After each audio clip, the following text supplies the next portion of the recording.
Good afternoon, everybody, and good morning to some, and thank you for joining us. Apologies for the technical difficulties we were dealing with, and welcome to our Baby Boomers Recreation and Leisure webinar. My name is Jordan Wall, and I'm the Executive Director for SARP, or the Saskatchewan Association of Recreation Professionals. SARP is proudly supporting recreation professionals across our province, including all the great TR professionals that we work and live with every day. To begin today's session, I'd just like to say happy TR month to everybody. TR month, sorry, is a great month to celebrate and highlight all the incredible work being done across this country and in our province. So before we get started on today's session, we'll just go over a few housekeeping notes. This is a webinar style event, as you would have seen when you joined in, meaning attendees are automatically muted by default and do not have access to video. However, we do encourage you to utilize all the tools to stay engaged. All the questions for today can be dropped into the Q&A function you will see down at the bottom. We will be taking questions at the end of the session, but feel free to submit them at any time. The chat is also live as well if you'd like to network or put any comments there. Today's webinar will be recorded and be accessible on the SARP website at sarponline.ca in our resource library. I'd also like to take a moment to recognize our partners for today's session. Thank you to CTRA and their team, and in particular, Dr. Lauren Cripps, their executive director, who's here helping us out today. And now it's my pleasure to introduce our presenter, Jennifer Berger.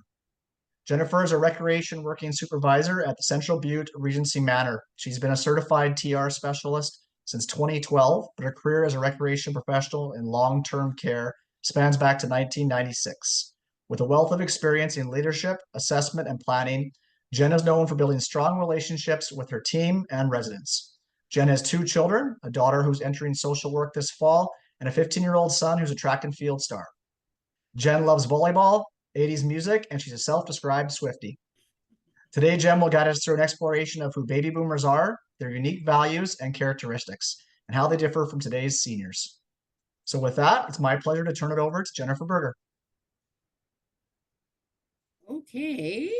Hello, everybody. I've never done this before, so I hope everyone can hear me. I'm assuming you can. We can hear you. We cannot yet see your screen.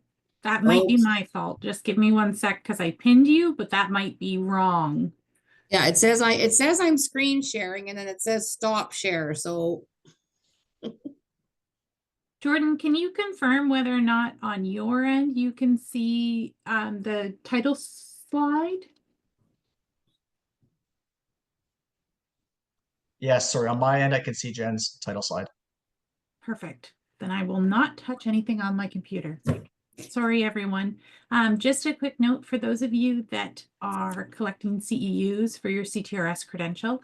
I did pop a reminder in the chat that you need to attend the entirety of the session in order to receive credit. And this session has been pre-approved by the NCTRC. If you have to leave early, you will also receive a link to watch it back, so you can complete it to receive that credit. awesome. So are we ready for me? All yours, Jen. Thank you. All right. Well, as I said, welcome everybody. This is my first crack at the can doing a webinar like this, so have some patience with me, but thanks for the great introduction. As I hear all of that, I realize how long I've been doing this. Makes me feel a bit old, but that's okay. Some of you on the call might know me, some of you might not, but I really am a why not person. So I like to challenge the way we think, thinking outside the box. And it doesn't always make me very popular at times. I find that long-term care is very much restricting people versus enabling and empowering them. And so I always joke and say I don't get a lot of Christmas cards, but that's okay with me. I am very much person directed, right to choose, right to live at risk sort of a person. And long-term care, I think it makes them nervous. So welcome everybody. So before we get started, I would like to do our land acknowledgement. We would like to acknowledge that we are gathered on treaties 2, 4, 5, 6, 8, and 10 as from Saskatchewan and the homeland of the Métis. Recognizing this history is important to our future and our efforts to close the gap in health outcomes between Indigenous and non-Indigenous peoples. I pay my respects to the traditional caretakers of this land. Okay, so baby boomers will be 100 before they think they're 50. And as soon as I saw this cartoon, I thought, this just captures those boomers in a nutshell. This whole concept, this whole topic presentation started when I had one of my cooks in the kitchen tell me a resident could not have raisin bran for breakfast. And I said, yes, they can. They've asked for it. And they said, no, they can't. He's diabetic. And I said, yes, he can. He's asked for it. And they pulled out 5 different boxes of cereal and pointed to me the sugar content in each of them and said, see, this is the highest. He can't have it. I said, that's all fine and dandy, but he's asked for it. He can have it. And the cook was more than past annoyed and said, well, go talk to the nurse then. So I went and talked to the nurse and they said, absolutely, they can have it. So it got me thinking, wow, like we can't even let our own residents choose a breakfast cereal. So then I was talking to my dad and we were out for a walk and I was explaining my frustration for the day. And he said, oh, that'll never happen when I get in there. I'll have exactly what I want. And I thought, oh boy. And then I looked around at his friends and I thought, oh boy, the health system is not ready for you. Then the research and the papers. And so here we are today. And I just love them. I think they're a generation we've never seen before, and they are challenging the way health looks at things. So just kind of a background as to where that actually got started. So by the end of my presentation, participants will be able to identify 3 values to consider when you're planning programs for the baby boomers. You will be able to name 3 different characteristics that will impact their programming choices. And participants will be able to identify 3 aspects in long-term care that will need to change. A lot of this presentation is about boomers in general, but my focus really has been like long-term care. But I'm hopeful that, excuse me, some of this information will be applicable to other areas as well. So this is a literature review. It is observations that I have. It's been interviews and conversations that I've had with baby boomers. That's all what put this little project into motion. So the Cochrane quizzes, I believe Jordan had emailed out the Cochrane quiz for you to do. What it is going to do is just going to give you a bit of a glimpse as to how well do you know this group. I do have the answers that I will give to you at the end of the session, but this is a really great way to get to know what do you know about them and what are you going to learn in this session. There's a lot that has been written about the baby boomers, their history, their societal impact, and all of that became the foundation of the Cochrane quizzes. Now, there is 2 actual components to the quiz. As you can see, we're only going to do Boomer Quiz 1. If you are interested in Cochrane Quiz 2, please let me know and I can send that out to you. Yeah, it's going to help you learn their values and it's going to tell you what drives their participation in programming. So I don't know, typically this is where I leave time if people need to do the quiz. Is there people that need time or do we just need to move on to the next slide?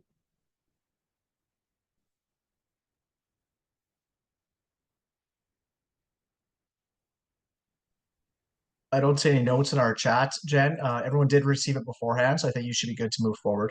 I'm good to move forward. Okay, perfect. Excuse me. Who are they? They are born between 1946 and 1964.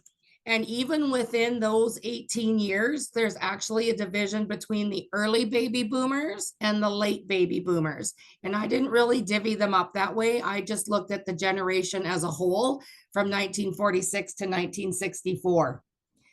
They are legally senior citizens, but they are not what people consider a traditional senior citizen. The baby boomers started with the return of soldiers from the war, World War II, combined with the desire of married couples to have families, which led to the boom. In the USA, in that 18-year stretch, 76 million kids were born. And in Canada, that was 10 million. So when you think about it, we're a 31 million country. 10 million were born in those 18 years. In 2005, 42% of the baby boomers were over the age of 50, and now they're 70. And now they're here, and here we go. By 2030, they say 1 in 5 people will be over 65, which is just mind-boggling. And as you can see on my slide, it says they're considered to be the largest elderly population in human history, and they are going to live longer than the generations before them. Their bodies might be aging, but their spirit is strong. And you'll see that I have a couple of examples of how they have such a strong spirit. They are doers, not sitters. They do not sit around and wait for things. They will go out and they will get what they want. They prefer individualized activities and socializing in smaller groups and extended families, and traditionally challenge ideas about society. And aging is no different. They are going to access services that today's seniors might not. And so they are quite a group. So this is what's shaped them. So they've seen numerous world events, including Vietnam and the Cold War, the man on the moon, assassination of John F. Kennedy and Bobby Kennedy. They had the civil rights movement. They had Martin Luther King. They've had women's rights, sexual rights, music. When I think of today's seniors and some of the programming that I've run around music, it's been Dean Martin, Frank Sinatra, maybe the Andrews Sisters. And now you're looking at Elvis, the Beatles, the Beach Boys, Woodstock, Rolling Stones, you name it. Their music is quite diverse. And the things that they have seen be invented in their lives, home freezers, minivans, TVs, like the things that they have seen is quite incredible. Whereas today's seniors, they had the stock market crash, the Great Depression, Winston Churchill. They're a very different group of individuals. And when I speak about the music being so varied, I had an example. We do a walking program here, and I had a gentleman that we were taking for a stroll one day down the hallways, and I asked him about his first date with his wife. And he said he took her to a Beach Boys concert and they had front row seats, if you can imagine, first date. And I said, I would have married him too if I would have gotten front row seats to the Beach Boys. And he laughed. And honestly, he sang Beach Boys songs up and down the hallway. I had another resident who, on his birthday, I put a picture of Tina Turner with her big fancy hair and the red lipstick. He loved Tina Turner. He was playing Simon and Garfunkel and the Eagles in his room. It's amazing. I have one now who has a Bluetooth speaker and he scoots down the hallway to Shania Twain and the Rolling Stones. They are so diverse that we have to be ready and be understanding with that. There's a lot of myths out there about older people and baby boomers specifically. So I thought I would bring some of the more common ones up and I would bust them. So number one, boomers don't like technology. Well, that's false. They saw the personal computer when they were in adulthood. They pay their bills online. They will get the newest smartphone. They will have the iPad. They will do video calls. They will stream their TV shows. They will have chats with their family. They are about technology. Boomers are set in their ways. Well, I think in some ways we all are, but they are extremely open to change and they're extremely open to progress and moving things along. They like to try new things. One study that I read showed 80% of baby boomers want to visit a place they've never been. I've done a program here where I brought out my iPhone and I showed them all of the things that you could do with it. And they were just blown away and they wanted one. So they are willing to try new things. They love technology. I think we need to look at all of those opportunities. Boomers lead in active lives. Well, no. They may slow down, but they don't stop. And in fact, they're barely idle. Many of them exercise daily as they're concerned with improving and maintaining their health. They do not want to sit. As I said, they are doers, not sitters. Boomers just want to retire. I always say I would like to retire, but the boomers don't necessarily want to retire. They want to be relevant and they want to stay mentally sharp. And by keeping a foot in their work world will help them do that. They can stay productive and they can be modern, quote unquote. They tend to not want to retire or not completely, as long as they have that choice. So an example for that, I know numerous staff who have retired and then have come back to work casual. They just want to stay relevant. They want to stay connected to what's been important to them their whole lives. My dad is now, I want to say 77, 76, and he still referees football and substitute teaches. He enjoys it. It keeps him engaged. It challenges him. They want to live the life on their terms and they want to be relevant. And so they will retire, but they will also come back. And they don't care about the younger generation. Well, this is absolutely not true. They are very invested in the future because they're living longer. When you think about it, they're living decades longer than the people before them. And so you're going to find the baby boomers are quite active in areas of future wellness, politics, healthcare. They are quite engaged because they are going to be around for a long time and their voice is going to be heard. And so, yeah, they're not a silent generation. Let's just put it that way. Are there any questions in the chat box, Jordan? Nothing so far. Okay, just let me know when there is. If anybody has a question, just throw it in the chat box, or if something twigs, just let me know. But I will continue on then. So, characteristics of them. They grew up with unprecedented prosperity, wealth, and success. They believe in a lifestyle of free choice. They are willing to try new things, which, like I said, that's something that we think they're not, but they actually are. They have a sense of adventure and enjoy breaking the rules. I can tell you about a third of my building are boomers now, and they honestly challenge the rules and the restrictions that they have. Work hard, play hard, spend hard.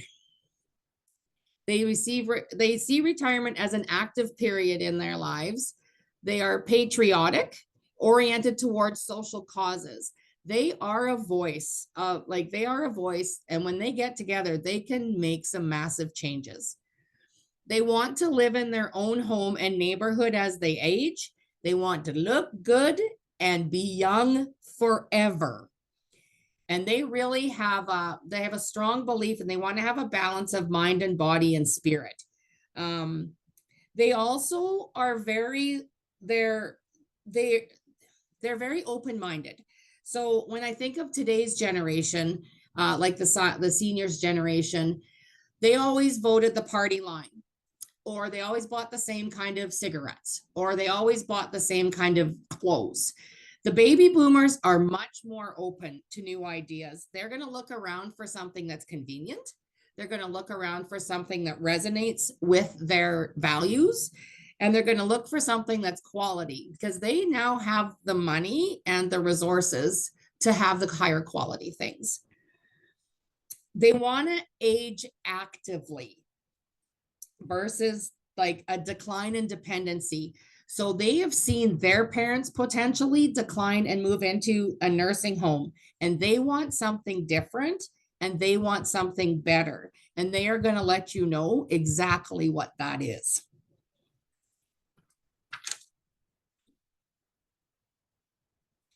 So I thought, just for an interesting comparison, I would look at the two different generations. So I call today's seniors the silent generation.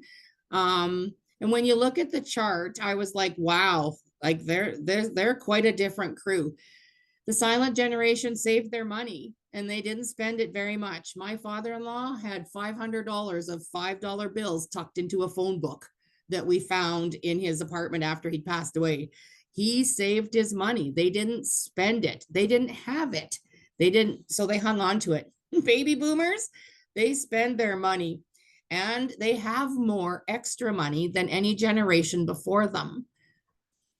The men worked at home and they worked hard outside, and the ladies stayed at home. But now you have both men and women working outside your house. There's much more work-life balance and childcare. I can remember doing assessments with the silent generation, and I would say to them, so what did you like to do for fun? And they would say, I didn't have fun. Like, I worked hard all day outside and I came home and I had supper. And I'm like, okay, but what did you do when you weren't working? They had no concept of having that balance. It was work hard, come home, eat, listen to the radio, go to church, go to bed, kind of a deal. Whereas now, when I say to my residents, what do you like to do for fun? Well, I stream TV, I go outside and I smoke my cigars. I like to go down to the Legion and have a drink with my friends. It's very, very different. And women now could work outside the home because there's childcare, which would never have been done before. Family structure. So in today's seniors, the silent generation, they married earlier, they had bigger families, and they didn't divorce. Very, very few of the ladies that I know in that generation divorced. It was such a frowned upon. Would stay in relationships that they knew they shouldn't because you just didn't divorce. Well, now you get married later. There are higher divorce rates and there are smaller families. For example, I had a gentleman, he's been married 4 times already, and he didn't have a big family. They were working, and that was just as important to them. Grade 12 or less for the silent generation. And when you look at the boomers, they are post-secondary, there are colleges, they are trades, they are universities, men and women. To stay physically fit, the silent generation worked hard. They physically worked hard, but boomers are doing it more through leisure. Politics, they vote the party line. I had a lady who was 104 and she wore orange for the NDP every time there was an election. It didn't matter who was running or what the party line was, she was voting NDP. But now you've got, like I said before, they're more open-minded. They're looking at things that resonate with them versus towing the party line. Silent generation, don't complain about much. Oh, I don't want to be busy. Oh, I don't want to bother you. Oh, I know you're so busy. Those are the things that they will say to you. The baby boomers will freely, and I mean freely, express their opinion, and they don't care what you think about it. And then the silent generation, when they thought about what did they do for fun, they really didn't do a lot for what they considered recreation and leisure. They relaxed. They were more sedentary, where today's boomers are all about fitness, about continued growth and staying active. Their lifestyle is all about free choice. They look for what looks and feels right, and they want to do things different than their parents. Women tend to retire before the men, and dating is popular among the baby boomers. Dating now is very different from what dating back then, because things were forbidden that are now just much more accepted. And now there's technology that can make dating and having relationships simpler, easier, so be it. So, and they have money to spend. It says the average income for Canadians in this group of boomers is 67 to 81,000. So they have some extra money, and if it matters to them, they'll spend it. I tell my dad he's spending my inheritance because he's out in Mesa and he's gone to see Springsteen and he's just living life and constantly wanting to do new things. So I thought it would be nice to kind of just share a case study that I had found while I was doing my research. This study had elements of the Cochrane quiz kind of built into it. So they had done a survey. They modified an existing customer satisfaction survey, and they looked at a particular age group within a New York township. And they got 22% of the responses back. And there was some discussion amongst that of whether that was a good response rate. And they considered it, yes, it was low, but that didn't necessarily mean the results were inaccurate. So they continued on with the case study, and they were looking at two different things: their preference of programming and how likely they were to participate, and their values regarding the importance of participating in recreation. And they, as you can see on the screen, they looked at 6 different values: competitive, educational, physiological, relaxation, and aesthetics. And both of the scales used a 1 to 4 Likert scale. And then they broke it down again. And so what they did, they used the results to compare today's seniors with the baby boomers in those 6 values and scored it high, medium, or low. And so when they did this survey, they used the word values, and values was something that can be defined that is meaningful and important to you. That was what they used for their definition of values. And then this screen can be hard to read. I'm not sure if that screen is hard to read or not, but I have stuff broken down and I'll just read it out for you. So there were 6, as we talked about, 6 leisure values in the survey. So on the screen, you can see them. So a couple of them that I just want to highlight. Whoops, sorry. The competitive, when you look at the competitive, baby boomers are competitive. They are like 41% of them considered competition to be an important aspect of their recreation and leisure, whereas seniors was only 26. Educational, we had talked about how baby boomers want growth. They want to learn and try new things and explore new opportunities. Baby boomers put this as high importance to them, 30%, whereas only 18% of today's seniors.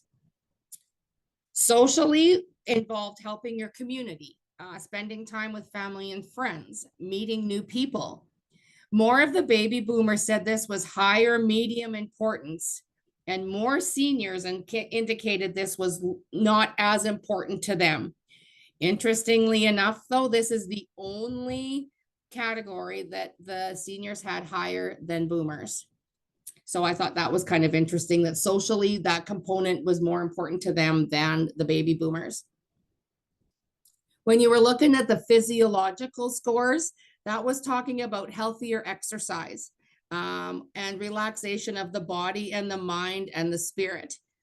Interestingly enough, for both groups, this is their highest percentages. They both place this also at high importance significantly. Relaxation is something different from work, to be away from the family, to be on your own. And both of them did not put high value on this. It like 37% and 25% said that actually is low or not really important to them when it comes to recreation. So I thought that one was interesting. And the aesthetics one was just doing something for fun or to enjoy nature. And both groups, again, put this as high importance for them. And it is the second for the boomers and the seniors. This was their second highest one, following physiological. So it was interesting, to see the breakdown in the numbers, based on those 6 values. And it jives with what my presentation has said. Physiological, staying healthy, staying relevant, growth is massively important to the baby boomers. And so I just thought this was kind of an interesting way to break down that case study. The top 5 choices for seniors were travel and tourism, health and wellness, hobbies, social recreation, and outdoors. So that's our silent generation. Our boomers put outdoors first, outdoors, health and wellness, sports, hobby, travel and tourism, and the arts. Those are what matter to the baby boomers. And so as I start to calendar plan and as I start to have conversations with my boomers here, I'm finding my programs are changing. And we're in a place right now where we've got some boomers and we've got some today's seniors.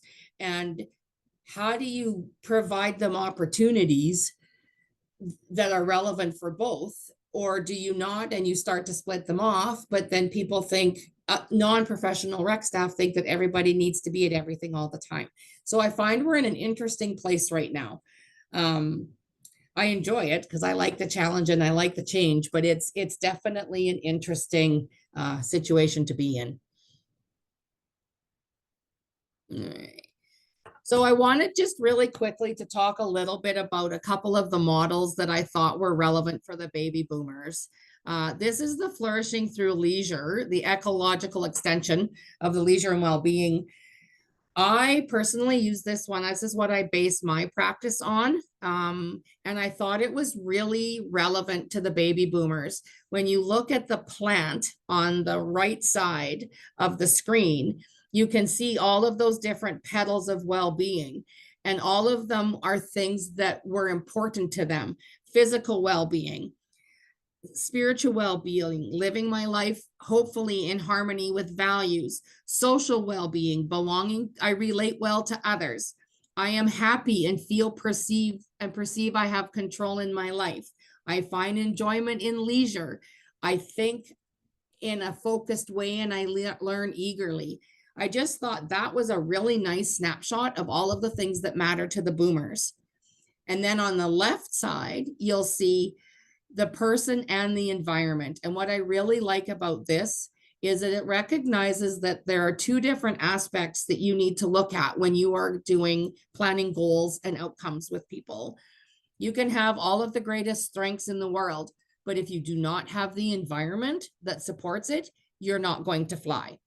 If you have the most fantastic environment you could ever possibly imagine, but you don't have the inner strengths and resources, you're not going to be able to flourish. And so how do you develop the strengths? How do you find the resources to match the goals? And it just flows back and forth. So we've talked a lot about how they have extra resources. They have discretionary income. So for some of the resources, if they need to adapt equipment, they can. If they want to take online classes to further their growth, they can. They can figure out, they'll advocate for accommodations and supports. They like quiet spaces. And internally, they want concentration, memory, problem solving, communication skills, fitness. They want a sense of meaning and purpose. We have a fella here who I have never in my 30 years ever had a client like him. He's had a life that I can't even begin to imagine. And he doesn't want recreation and leisure necessarily. He wants purpose and he wants meaning. And he wants to feel like he's a valued part of our community. And so as a team, we're looking at ways to support him. He helps me set up my resident council meetings. He helps me cut out and do craft preparation. He helps me recycle. He's breaking down boxes for the kitchen and stuff. Hope and meaning and purpose will help him, when you look at his flourishing life, will help support all of that well-being. So that's my spiel, I guess. That's my flourishing through leisure relating to the boomers. Does anybody else use this model? I'm just very curious. Does anybody else base their practice on this model? Just drop it in the chat if you do.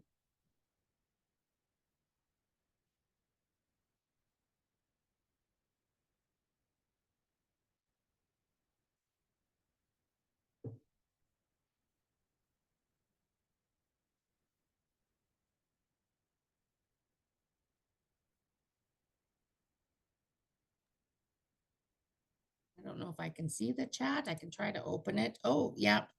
I've seen it and used it for case studies. Yes, in the Yukon. I'm familiar with it. Good. Excellent. Excellent. Excellent. Hi, Jen. If I can just jump in just to also add in for people. Yeah. Anderson and Heine's model is based off of the leisure and well-being model. So if you aren't using this specific model, but you are looking at it thinking it's familiar, it could be because it is a spin-off of the Yes. leisure and well-being model. So you probably are using aspects of it without necessarily realizing Yes. that you're actively using it. Yeah. Yeah, I discovered it at 2012 at a CTRA conference out in Halifax, and I was like, oh, I do that. Oh, I do that. And then I was like, wow, it just all came together in a picture. And I was like, this is what I do. And so yeah, I think it's a wonderful model. Anyways, I always advocate and use this one. So good to hear that people are using it or a version of it. Rebecca Janot also has a theory out, the innovation theory, and it's described as adding new leisure activities later in life. And again, I thought this one was relevant just because we had talked about, again, they want to learn new things. They want to explore and challenge. So I thought I would just do a quick few words about the innovation theory. It came from her article, Leisure, Innovation, and Transition to Retirement. And it talks about there's 4 different principles to the theory. And the internal motivation is curiosity in an activity or a previous enjoyment, the desire to learn. So we've learned internally what do they value and what are characteristics, internal factors for sure. And in some cases, it's internal and external. So you may now be in a community where there are extra resources, there are extra facilities. You may have met someone who has the same interests in you. So now not only internally are you motivated, but you also have that external support as well. You add new activities that provide opportunity for personal growth. You're likely to participate in something similar, and you'll add a new activities that reinvents or preserves yourself. Again, they want to look young, be young forever, and they want to be relevant and they want to be modern. And by adopting new activities, it improves their well-being. They feel active, they feel youthful, and they broaden and deepen their sense of meaning in life. And so there was some debate about whether this would apply to older adults. I certainly see this in the baby boomers in the research and the reading that I've done. It takes a positive approach to life and to aging in later life. And it mentions aspects that are important to them. Again, the personal growth, preserving their self, staying active, being youthful. So for me, I just thought that this was a really nice fit for a theory with the baby boomers.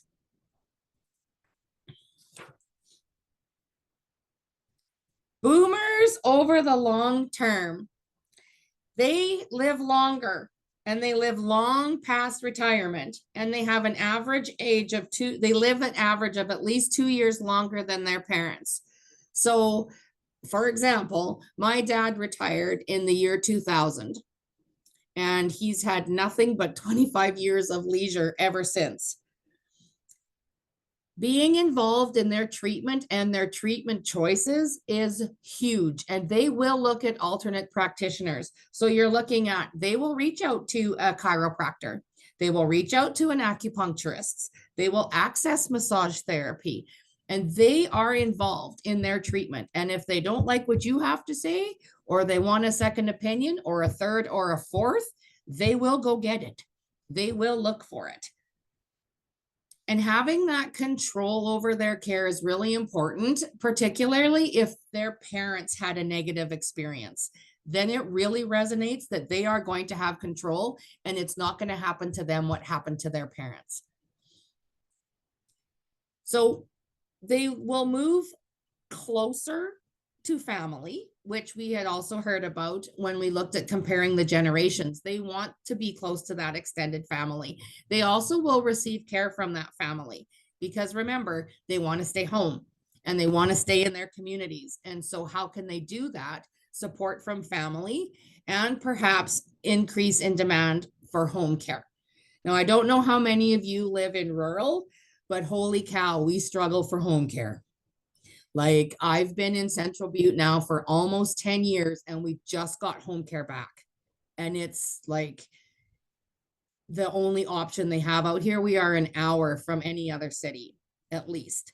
So I think as a health system, we need to learn, how can we support residents that want to live at home? How can we get them care so that they don't have to move into a long-term care home, that they can continue to grow and thrive in their communities with the right supports? And remember, they have the money to pay for private care.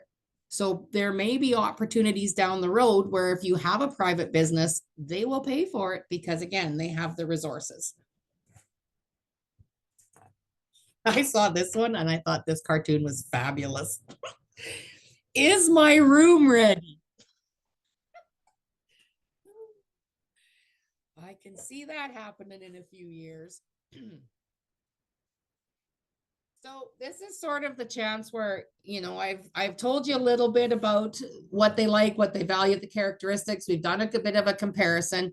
So I would like you to think about where you work, your environment, and what needs to be different. So if you can just throw it in the chat box, when you look at your work now, what is going to have to change in order to meet the needs and be meaningful for our baby boomers?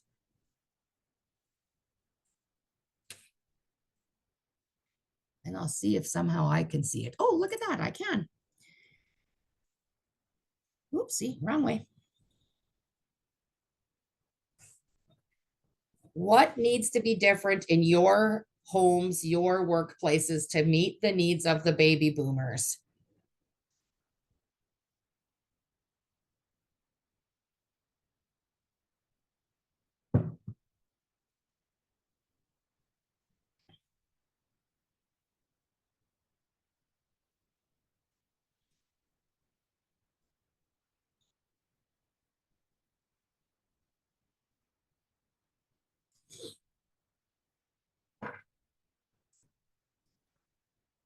Large meeting spaces to accommodate mobility devices. Oh, yes. Need to be allowed. Yeah. Don't you love the word allowed? To advocate for themselves, especially competitive physical games. Yep. We actually have had a couple situations where long-term care never has enough space ever. And we have a man who has an electric wheelchair for inside the building, and he has a scooter for when he wants to go out and about. And so where do you park the scooter? And so, like, that he can access it, that it can charge, it's not in everybody's way. They want to be out and about. Part of the change needs to come for the team.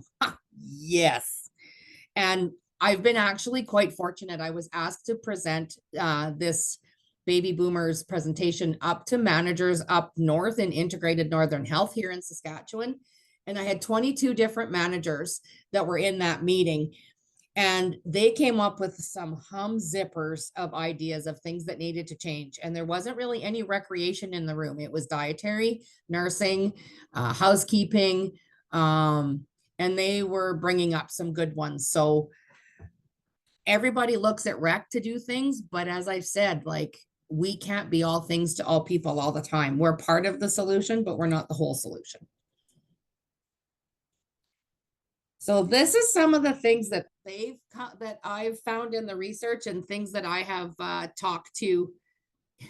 More patients are coming to our, yes, smart iPhones, laptops, iPads. Oh, you lead right into some of this stuff I'm going to talk about. Hell no, we won't go unless they choose to go. They're going to have multiple chronic conditions, and they're going to want to know all of the treatments and all of the medications before they're going to agree to anything. We need to change in a lot of different areas because one size doesn't fit all anymore. And I can tell you, don't like restrictions. Being told to sit rather than walk and risk falling. I mean, how many times have you had staff put them in a wheelchair or a Broda for their own safety because they could fall if they go for a walk? And that actually was the situation with my father-in-law. They put him in a wheelchair and he got so distressed and agitated. We said, let him walk. And if he falls, he falls. Like, this is not working. You can't leave the home unescorted. We schedule your bath. We schedule when you're going to eat your meals. We're like, they're going to want to have meals in their rooms, personal fridges. How many, our place doesn't even allow a personal fridge in your room. I don't know how many of your homes get to have personal fridges, but ours don't. So there is one common fridge in our activity room that is supposed to support everybody's personal choices for food. So that's going to have to change. When you think about boomers, and I said 80% of them would like to go somewhere they've never been. Well, food preferences, different cultures. We've had requests for Mexican, Italian, then you've got the vegan diet, the gluten-free diet, the organic diet. Private rooms aren't even in all of long-term care homes. So now you have a roommate that you've never met. That is not going to fly. Not going to fly at all. Internet and Wi-Fi, which came up in the chat, and it is a struggle out here. I'm not going to lie, we're working through a few things. But yeah, people are moving in with it. They're coming to respite with it. It's not a luxury anymore. It's essential. And so how do we support those residents moving into a new home with the Wi-Fi? Can they access transportation so they can go out and meet people and do things and go to their appointments? We need to make sure they have more choice in how they want to spend their day. Rooms for photography, for poker, for bridge. You may need some smaller rooms rather than one big room. So a patio for barbecues, a horticulture room, a non-denominational worship space, exercise room and classes. You may have a couple big rooms, but you're going to have a bunch of people whose recreation and leisure interests are so diverse, they won't be able to be in the same space and be successful. Sex, drugs, rebellion, and rock and roll. How many of you have loud TVs now with residents? Now throw on the Rolling Stones and the Who and see what the hallways are like. You're gonna Bluetoothing. They use headsets, drug history. There are going to be people coming in with lots of mental health and drug histories that we need to be ready for. Sexuality, they still want to have sex. And how many of your nurses would be comfortable if a man goes up and says, can I get some Viagra? My wife is coming over. I know some of my nurses probably would not be very comfortable, but we said dating and those kinds of relationships are still important to boomers. So I was talking to one of my staff, one of the nurses here, and I was telling them I have this presentation about baby boomers and how things are very different. And like I said, she's a nurse here. And she said to me, we've worked hard our whole lives. We've spent some money and we still have some money. And we're going to move into long-term care and we are still going to have the money. We are not going to be able to do what we want. And I was like, wow, that is exactly what's going to happen. They're going to be told no, that they can't do what they want. How else might boomers impact therapeutic recreation? I said, I think community recreation, more positions in more places. We know they want to stay at home. We know that they want to age in the community. So how many communities, and again, I just instinctively think rural, but there is no community rec therapy in here at all. Our little town revolves around hockey and that's it. And maybe curling. So what do our seniors who out here do to help them age in their community? Recreation needs to be part of home care teams. Absolutely needs to be part of a home care team. When you're sending someone out to support them, to have a recreation professional on that team. Maid is massive. Maid, people might not even be moving in, first of all. So that goes back to our community rec therapists and being part of a home care team, but they move in and choose maid. How do you support them through that process? And I think potentially there could be more demand for day programs, and maybe there'll be evening programs. But I feel again like they want to live in communities. Families are going to support them, but families will also need a break, and they may not be able to provide all of the care. They just might need a little extra. And so maybe the demand for ADP will go up. I'm not quite sure, but I just wanted to throw that one out there. There was a interesting enough, I was listening to the news a few months ago now, and CTV News had done a story about home care in Ontario, and the study was done by McMaster, and it said by 2029, so literally 4 years now, 65 and over will increase by 650,000 people. And 75 and older will be 350,000 people. Like that is a lot of people. And they were saying their focus was more personal support workers, but they need, just to stay at the current level, they need almost another 7,000 personal support workers. And imagine how many people have they even thought about recreation? Like, have those studies looked in to see how much value and how added value we bring to those kinds of teams. So, whoops, keep pushing the wrong button. Okay, so I'm going to actually jump to the next slide. It's sort of my takeaway. I see it's 10-1. And so if there's 3 things you really take away from this, I think we just need to become, like I call it, boomer savvy. Put on, like, who are they? And why do they attend activities? And remember, they're on the internet, they're on Facebook, they're on email. They're going to have tons of ideas of how to connect and what they want to do and things that they're going to want to try. See things through their eyes. Again, they want to be active. They want education opportunities. They want meaningfulness. And so when you look at your mission statement and your goals, make sure that language is reflected in it. I am currently trying to create sort of like a mission, vision, values for my recreation department.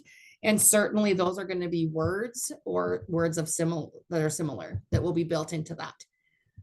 Design programs that are realistic and encompass their values and interests. Again, we went over that with the case study, arts, outdoors, healthy living, and travel.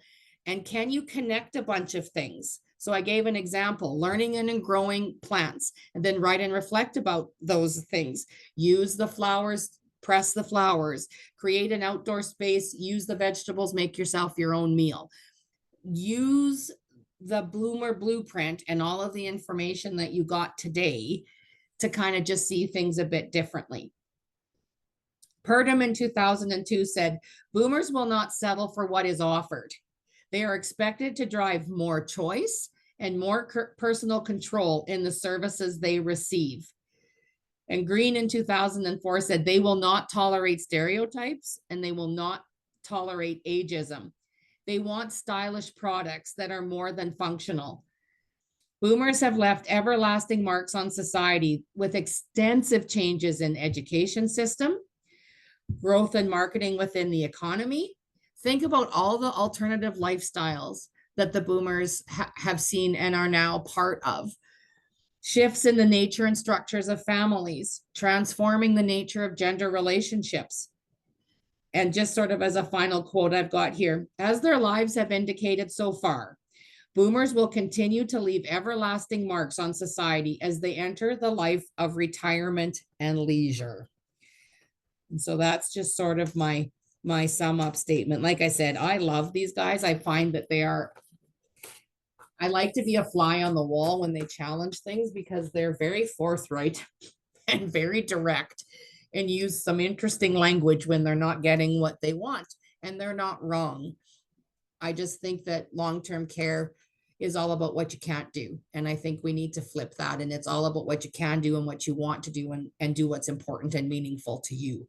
So that's kind of the official end of the presentation, but I do have the answers to the Cochrane quiz. So if you want to grab your quiz, I will give you the answers. And and then you can throw in the chat how many you got right out of 26. Okay, so if we're ready, question number 1, the answer was B, 1946 to 1964. Number 2, the answer was A, the Age of Innocence, which I think is quite interesting. I thought it was rebellion. Question 3, the answer is B, false. Question 4, the answer is A, true. Question number 5, the answer is A, true. Question number 6, the answer is B, the next stage in their lives to redefine. Question 7 is in Yankee Doodle money, so we might not get this right. Question 7, the answer is B, 50 to 60,000. But for our age group, I would accept C, 70 to 80. Question 8, the answer is 42. Question 9, the answer is B, false. Question 10, the answer is A, true. Question 11, the answer is A, true. Question 12, the answer is C, 76. 13, the answer is A, true.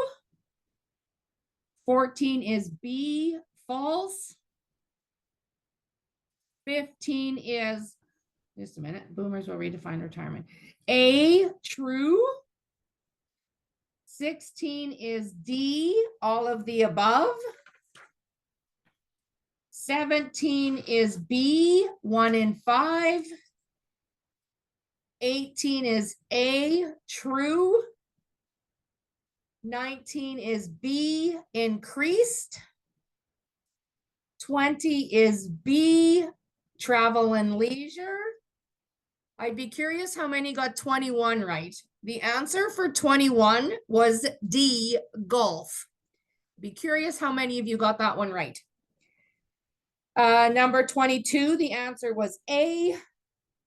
23, this was the one that I really didn't speak to at all. The answer is C, northwest and east. 24, the answer is D, all of the above. Answer, oops, sorry, question 25, the answer is B, false.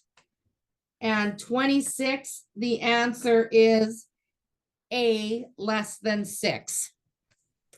So just for fun, throw your number right in the chat box.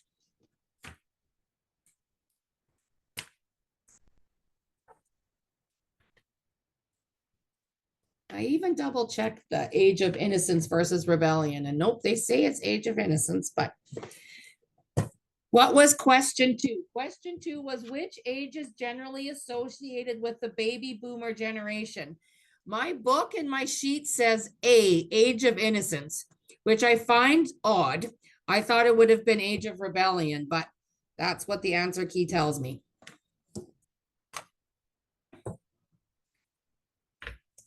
The answer to number 20 was B, travel and leisure. 18 out of 26. Well done, Francis. 15 out of 26. 16, 20. Oh, you smart campers. 19. If you were to go back, would you be able to ace it now? I guess that's the real show of growth. Would you get it right? Would you get more right now than you did before? 19 out of 26. Well done.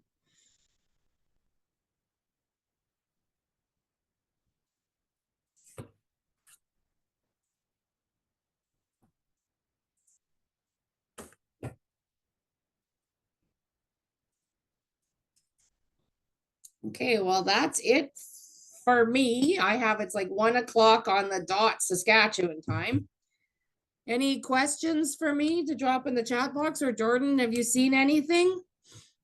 We don't have any here, so unless something pops up here while I'm talking, I know we've got right to the end of our hour with so much information. So, from our perspective, thank you so much, Jennifer, for joining us. I've had the fortune to see this presentation twice, and there's just so much beneficial information, even the second time. So, thank you so much for joining us. Thank you, Lauren and CTRA, for helping us pull this off. As we mentioned, we will send everybody an email with the information regarding CEUs and links to the quizzes and the recording itself. Make sure you enjoy the rest of TR month. We still have lots of time left, and thank you everybody for all the impact you make on the industry as a whole. And last piece is when you do log out, there should be a really quick 1-minute survey. We'd love to hear your feedback, and we really hope this was a beneficial session for you. Thanks everybody, and have a great rest of your day. Thank Thank you, everyone. everybody. Thanks for doing this work, Jordan.